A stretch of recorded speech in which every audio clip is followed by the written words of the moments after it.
What's up, guys? Welcome back to the podcast. Denny Advia, I think, is the story of the week right now. Balling out 30 points last night. Beat the Bucks again. Dame 0-3 against the Blazers since he left.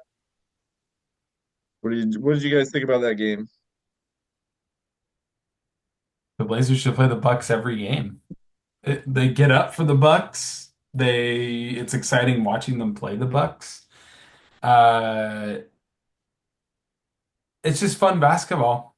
The Moda Center gets up for playing against Dame. I mean, it's just fun time. Every Blazer was really had their moments to shine in there. Everybody had a good game, really, that was getting major minutes. Everyone had a moment where they flashed.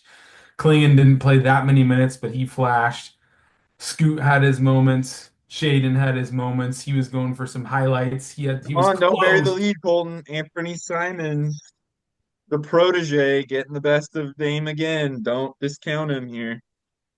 I think I'm joining the commenters on our channel. Anthony Simons is the player of the future for the Blazers. They need to build the whole team around him. This team, as constructed right now, can compete, can win a championship. Joe Cronin don't make any moves at the deadline. That's my new official stance. That's just the way it is. I believe you're 100% being honest, and we should change the name of the podcast to Kirby Believes in Anthony Simons Show and Or just call Are it. you guys three-guard giving lineup. me are you guys giving me two quick teas for that take? Yeah. I mean, it's good to see Anfernee have some good games. If nothing else, he's hopefully playing himself into some, good trade, better trade for the Blazers. No, no, we want to keep him. We want to keep Anthony Simons, and they're gonna have to pay a high price if they want to get him off the Blazers, Riley. I He just is want to not say he is that not on the trade block. I am going to take a slightly different perspective and just admit that it still kind of just depresses the hell out of me to watch the Blazers play the Bucks. I don't really enjoy it very much. It's just still bums me out the way that things ended, and I don't really like watching Dame play on another team, and I don't really like watching him come back. It's actually a little bit better when we at least get to go there, but in any case, it was still good to see the Blazers have a good game. Milwaukee's a quality team, and the Blazers handled them pretty well, so that was great to see. It definitely would still like to it's that same problem that we've been talking about all year, which is that we're just not getting enough minutes to the guys that we care about for the future, which is still a bit of a problem. But Advia is definitely part of that, and he's getting plenty of minutes, and he's getting lots of run. He looks great. Denny, the people at the beginning of the season that were worried about Denny's fit, I just want to say I was calling it from the start. Just wait a minute, be patient a little bit. And he's looked like we talked about last week, the best player on the floor. Wow. He's exciting to watch on both ends. He rebounds the ball, he passes the ball, he's physical, he crashes into the paint, he's been hitting threes. Exciting to watch. And my favorite part about all of this, descending contract. Descending. You pay him less every year.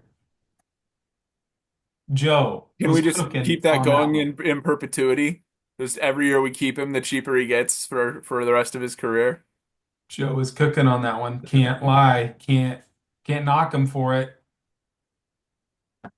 What do you guys, so one player that obviously we've talked about a lot and still has flashes of brilliance and then flashes of disappointment, lots of disappointment or underperformance is still Aiton too. And I'm wondering how we see him. I mean, is that definitely just got to get rid of him, that try to get rid of him this year to make room for Klingon still? One thing that really struck me, kind of a Come on, Riley. The rookies are on the bench for a reason. Those three young guys, they're not. We need to win now, and we can win now with Anthony Simons and DeAndre Ayton.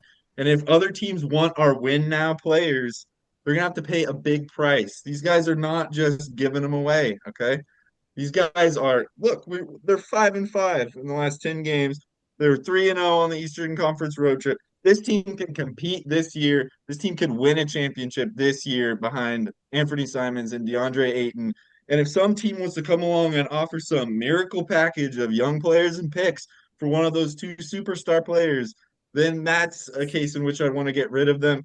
But until then, those are our stars. Those are our win now players. Chauncey Billups knows. And the three guys coming off the bench, they're nice, young guys, young players that can contribute here and there. There's no Anfernee Simons, there's no DeAndre Ayton, there's no Jeremy Grant. Interesting stat that I thought I'd point out that I saw I earlier knew this was today coming. is that DeAndre Ayton shoots the fewest free throws of any player over 7 feet in the entire NBA, which is not exactly surprising when you watch him play because he He's too doesn't. busy draining buckets. Hey, he had a decent game. I mean, 9 of 19, I guess. That's almost 50% from the field, which considering he only shoots from 20 feet and further, like that's not so bad. I'd love to see him get down where he's shooting, like more like 8 for 12 from closer to the hoop, but Also, did that's you not see his it when he game. was like basically doing an offensive lineman block on Giannis and allowed Kamani Kamara to come in and posterize Giannis? That's what you need. You need a Lane Johnson out there in your center as your center, blocking the defense out there, setting the blocks, pancake blocks. It's DeAndre or just Draymond is who it really is. We'd love to see it be DeAndre. Yeah, I mean, what can you say? Except you're welcome. No, what can you say about DeAndre that hasn't already been said by both of you two wonderful DeAndre #1 fans? Uh, he he does not draw fouls. I'll give it that. But what he does do and what he will provide is consistent rebounding. He can spread 14 the boards. floor, It's pretty good. and he not only will he spread the floor efficiently, might I add, he will provide you with a headache from time to time. I will give you guys that He'll suck because up plenty of minutes. he he has those times where he puts it together and you're like, all right, this is it. He'll throw down some of those dunks and you'll say, this is what I want to see. And then he'll have those times where you're like, what are you doing? And it's the hands, nothing will top the use of Nurkic flip shots, in my opinion. Nothing is more frustrating than those, but um, I think that what can you say at this point, right? He's going to be an expiring contract next offseason at the worst. I definitely don't think that you will be in a rush to get rid of him. I don't think Klingen's body is ready for the full swing of the NBA season, if that's what you're suggesting, or Robert Williams being the full-time guy. I think Robert Williams has shown, though, throughout this season that he is ready for a consistent role on a contender. I think he's shown he's a valuable piece on a positive contribution role. Like on the So Blazers this year, going for a championship. yeah, going for that winning role on the Blazers when they 18 and shock the 29 world. guys. They're like 3 or 5 games back on the Warriors. They're in the hunt now. They're in The the hunt. hunter, the hunted to become the hunter, or however it's said. Yeah, and that's concerning. They're falling out of the Flag and Bailey race, and Except for they're gonna pull in Atlanta and jump to #1. we can only hope because I need some Ace Bailey, as I last checked, at halftime in the game that he was playing, was 9 of 10, 24 points at the half. Uh, Ace Bailey looks like a menace, and he's going to be the number What's 2 Dylan got? overall pick. What's that? What's Dylan got? Oh, I don't know if even been playing lately. He's kind of been in and out. I was just looking at Rutgers last night, I think, and they're like 10 and 10, but I mean, college standings don't really mean anything, but it is just funny how they have like two of the top 5 players and they're not really competitive. but the rest of the roster is really, They're really also rough freshmen, stuff. in college basketball. A lot of times it's the upperclassmen that kind of win more games, I guess. Unless you're Cooper Flag, I think they're like what 19-2 or something like that. Yeah, and Cooper Flag has really, really taken over Yeah, he college is not basketball. disappointed this year at all. If He's you watch exceeded expectations. if you watch Cooper Flag, just in general, if you watch him play, it's pretty crazy. He is aggressive going down to the rim. You know, he's crashing to the rim. His rotations on defense are just obscene at that level, in my opinion, for that young of an Best age. best white American guy since Larry Bird, maybe. I can't think of anybody even Seriously, close. yeah. It's crazy seeing seeing a white American guy like actually be like a dominant basketball player. I don't think I've ever seen that in my lifetime. I was Steve trying to. Nash was probably about the closest you could get, but he was Canadian, so Yep. that's about the closest. I think he's actually from South Africa and but raised Canadian. I'm trying There was to. like, She'll put some respect on Kevin Love, Lake Oswego's oh finest. yeah, Kevin Love, I He suppose. had some good Yeah, years. He had some really Uh, good years. He's probably the best white American player from our lifetime right yeah, now. that's the only other one I can think of. but Ace I think Bailey there was a guy in tonight. the '80s named like Tom Chambers or something like that. That's a big deal. Hey, put some respect on Tom Chambers too. I don't Ace really know Bailey anything about him. tonight. I need to pull up the actual stats For who? for Ace Bailey, but he finished with looks like what 37. It doesn't matter. We're not. The Blazers aren't going to end up with them anyway. Oh, you're right, because it's gonna be Cooper Flag. Somehow the Blazers are gonna pass the Warriors and they're gonna end up with them. They're gonna miss him by one number or some bullshit. Cooper Flag and Steph could make the last couple years of Steph's career kind of fun again. Don't even start with this, Riley, you It's Warriors happening. It's happening. bandwagoner. Have to get used to it. Well, there's been a few No. things that have been fun to watch this year, and one of them has been the downfall of Golden State. They have some players on their team that I'm like, who even Lindy Waters and Santos and Post? Like, where did these people come from? As the Sponge, what is it, SpongeBob? Yeah, as Patrick would say, "Who are you people?" Wow, I think you should start the podcast off every week by doing a SpongeBob impression. That was great. We're I about like it. How many times do I have to teach this lesson to you, old man? speaking of not learning lessons, we're about a Oh, week good and segue. we're about a week and a day out from the trade deadline, and I don't know if I see the Blazers doing anything at all, honestly. I kind of see that I think it's very possible that we pass this trade deadline with a starting lineup that still includes Anfernee Simons, Jeremy Grant, DeAndre Ayton, and that's gonna still mean that we're not getting enough minutes out of our young guys, and it means we're still like playing those win now guys, and just losing another year off their contracts. I don't know. It'll be Uh, interesting to see how the Blockbuster move. because I don't think anything's really going to change that much for the rest of this year. The A little big depressed. blockbuster move is going to be Bob. Bob will go. But other than that, I think I agree with you. I don't see Simons or Aiton going this year, even though that's all we've been talking about all year. I just, gonna I don't drive really see it. me literally I don't insane. see a move for either one of those guys. And I literally am gonna lose my mind. And so you look down the line, right? And got Shaden and Scoot last game did get Shaden got 31 minutes. Scoot got 27 minutes. But here's my issue. Scoot gets 27 minutes in a night where he was 4 for 7 from the field and had 6 assists and only one turnover. Okay.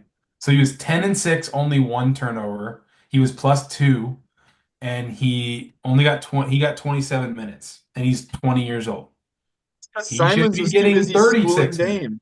Huh? It's because Simons was too busy schooling Dame.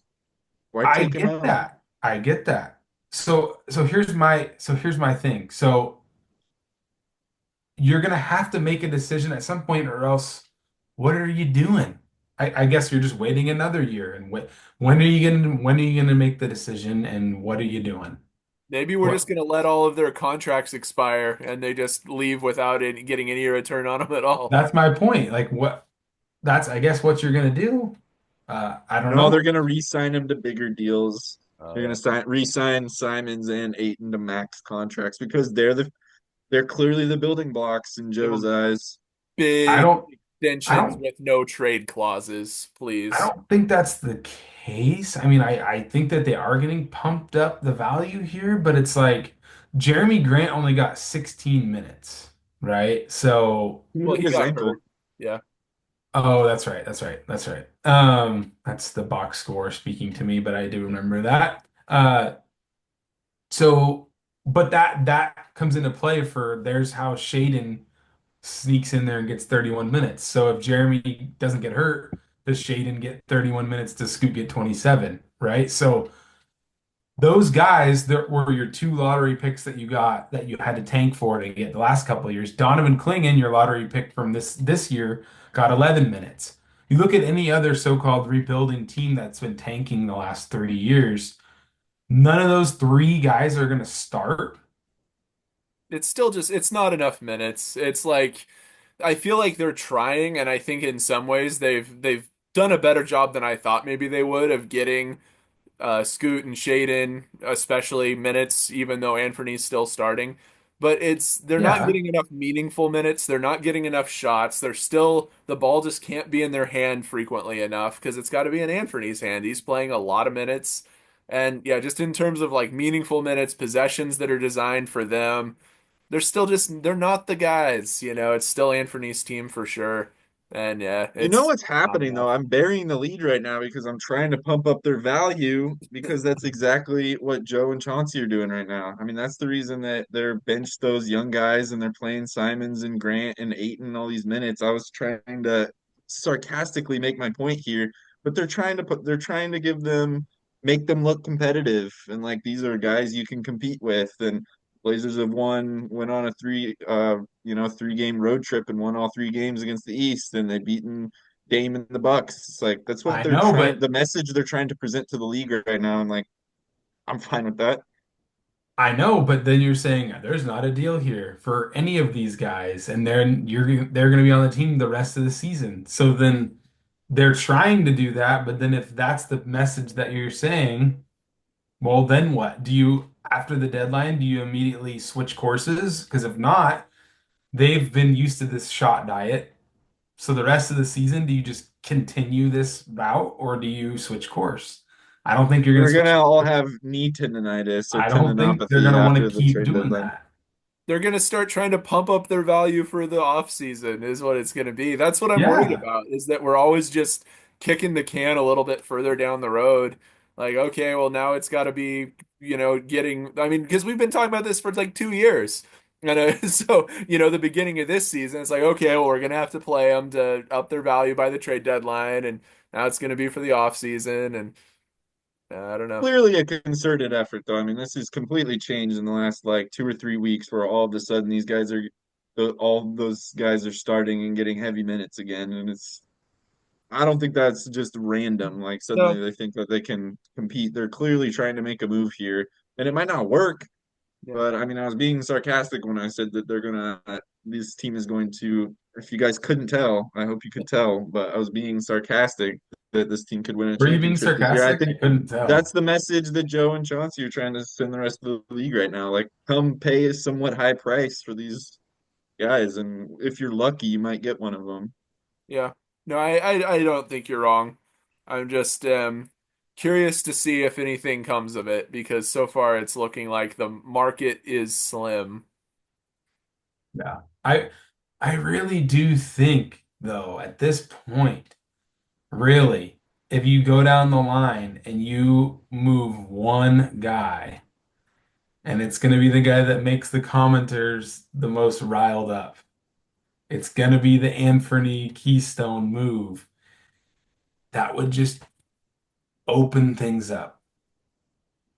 I'm just saying. And you'd still be looking at that thing where who would start between Shaden and because Chauncey loves Tumani Kamara, and I don't think he has issues with Shaden, and I think it's on the defensive end. Because when we I saw meant it to bring when that up last night on the nationally televised game. The announcer, whoever he was, said that teams target Shaden Sharp on the defensive end, but he brings it on the offensive end, which that's the first time I've heard that narrative that Shaden is like a liability defensively. Do you agree with that? I don't know if he's a liability. I know that sometimes he definitely has his spurts where he gets yanked out of the game because of it.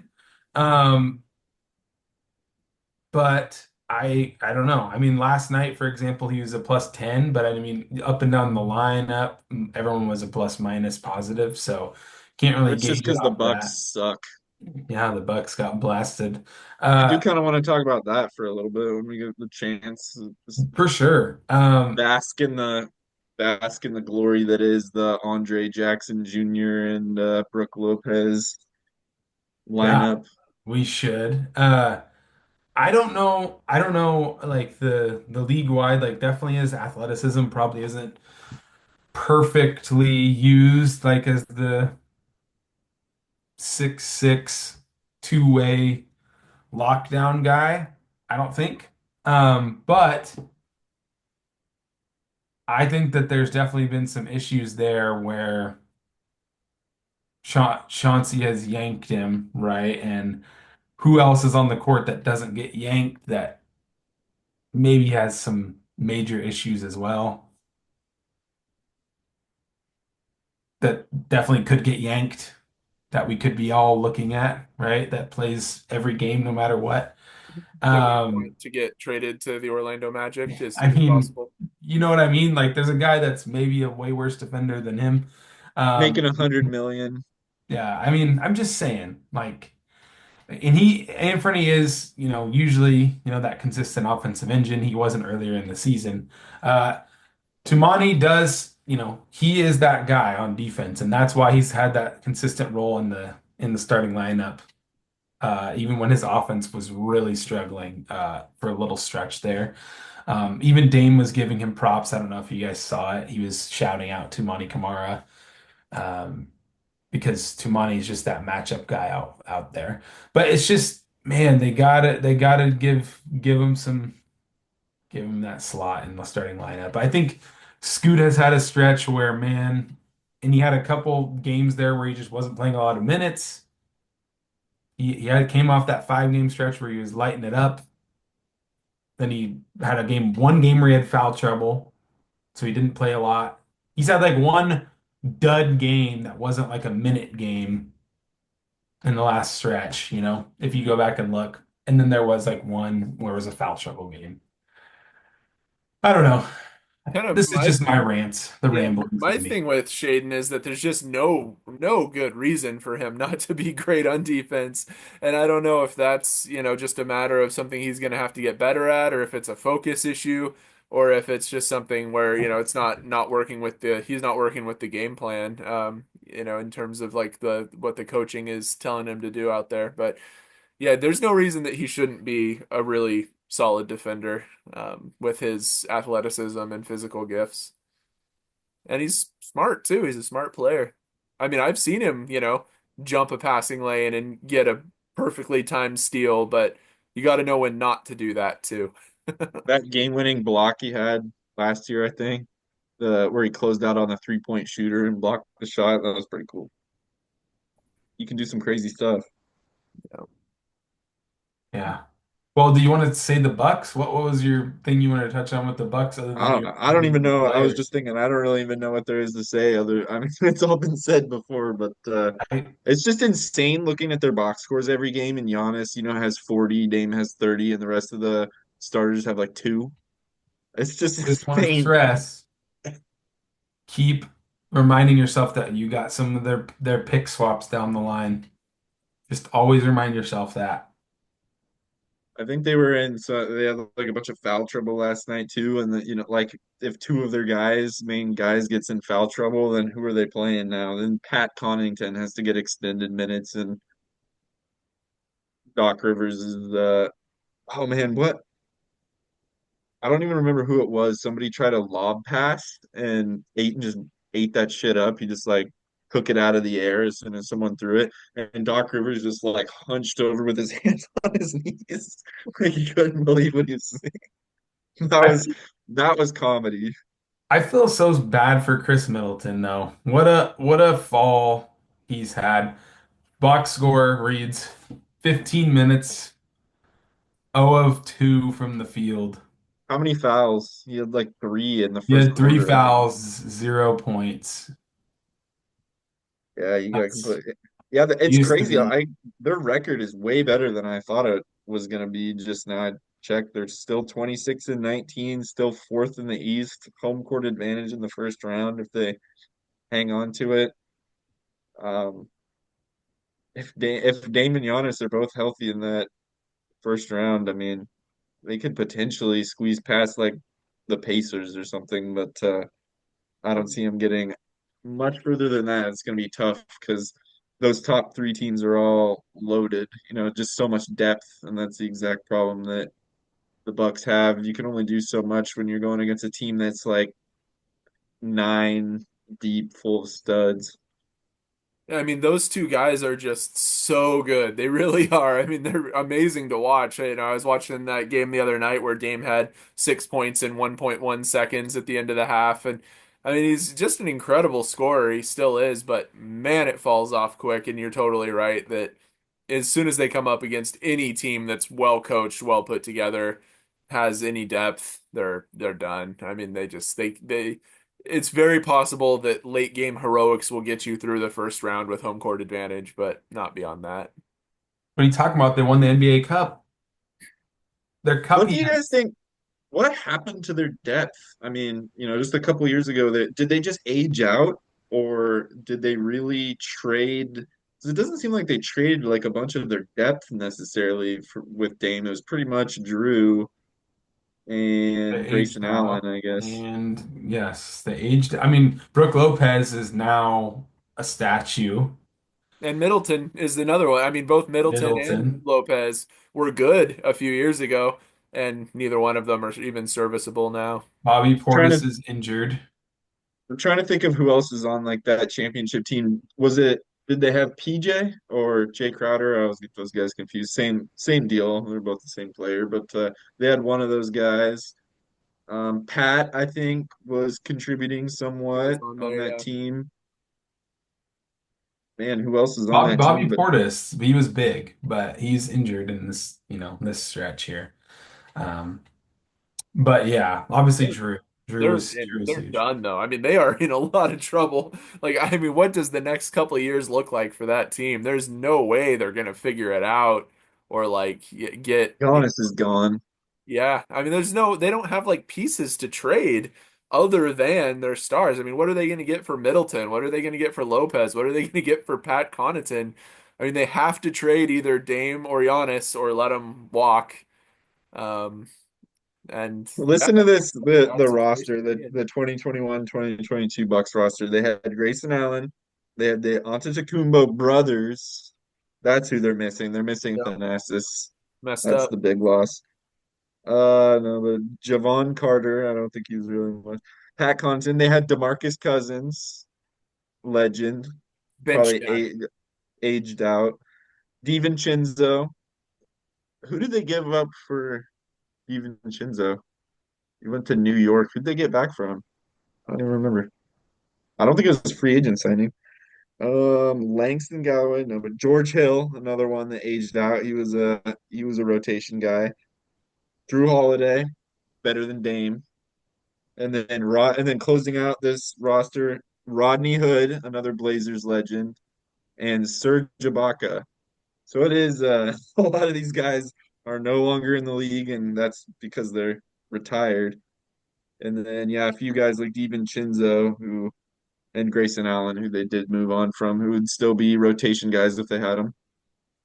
Yeah, it is crazy though going down that list. It's like either the guys just aged out and literally retired, aged out and should retire, or a couple of people moved on, but not a lot of people moved on. And yeah, it's amazing how far they've fallen, given that the only players who really moved on and are playing anywhere else are really those two, DiVincenzo and Grayson Allen. We talked about this a few weeks ago. It's interesting to me. It's a fascinating thing in the NBA how a team just can't stay static. If you stay static and your guys just get a year or two older, the rest of the league is just coming for you. And it's that's why I think winning like back-to-back championships is so hard in today's NBA, because the rest of the league just gets better comparatively, and maybe your team might get a little worse with every year. You don't make any big changes. Because the Blazers are getting better. They're coming for you. Spearheaded by Anfernee Simons, DeAndre Ayton, and Jeremy Grant, Our team of the the future. pill, the pillars of the Trailblazers organization. They're really good guys. You should give us a bunch of draft picks for them. All Or I right, mean, Don't guys, don't thanks. forget, try. Don't try to give us a bunch of draft picks for them. We won't take it. I All right, can't. guys, thanks for watching. We will see you next week. Bye bye. Bye.